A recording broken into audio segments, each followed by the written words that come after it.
Well, hello, hello. I want to congratulate you, first of all, for accepting the challenge, the 2025 Fall Bible Reading Challenge.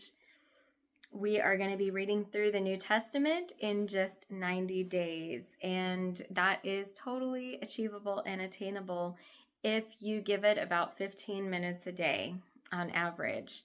We are starting August 2nd and going through October 30th. And so I wanted to do this short little kickoff video to first thank you for accepting the challenge and encourage you that together we can do this. We're going to encourage one another and help to get through the entire New Testament through the next 90 days.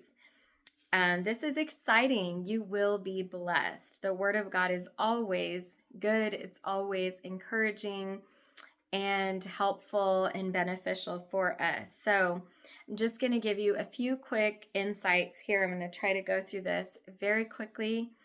The New Testament is comprised of 27 books. That is 4 Gospels, Matthew, Mark, Luke, and John, 1 history book, which is Acts, 21 letters or epistles, and 1 book of prophecy, which is Revelation.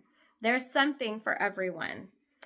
The word gospel, as translated from the Greek, literally means the good news. It's the story of Jesus, his life, his death, burial, and resurrection. It is history or his story. If you're familiar with the Bible, you know that the books of the Bible were not put together in chronological order, but rather by category or genre. There's no wrong way to read the Bible. You can read it cover to cover. Chronologically, you can skip around. I've done all of these different years, different times, and read through the Bible many times. But every time I read through the Bible, I always get something new. I always see something that I didn't see before.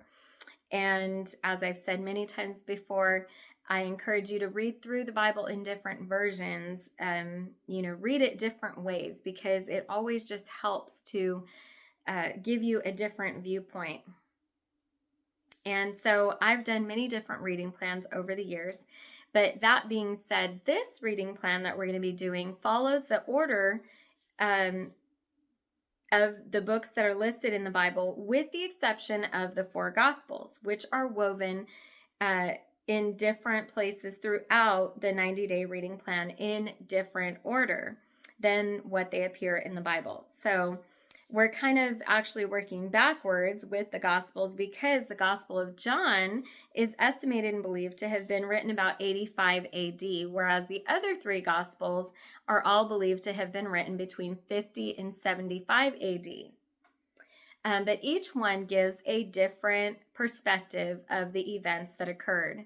Throughout the course of this 90-day reading plan, or this reading challenge, I will be sharing short 5-minute videos. I'm going to try to keep them under 5 minutes or around 5 minutes, giving a brief overview, the background and insight on each book of the New Testament as we get to that book. We're starting with the book of John, so I'm going to give you some information on that. The Gospel according to John was written by the Apostle John, who was referred to as the beloved disciple and one who was very close to Jesus. It was written, as I mentioned before, about 85 AD. The theme of the Gospel of John is knowing God by believing in Jesus Christ. John's primary purpose in writing his own account was to provide the Christians of the province of Asia with a fuller understanding of the life and ministry of Jesus. He most likely knew of the other 3 gospel accounts that had already been written, but he recorded events in a more topical rather than chronological order.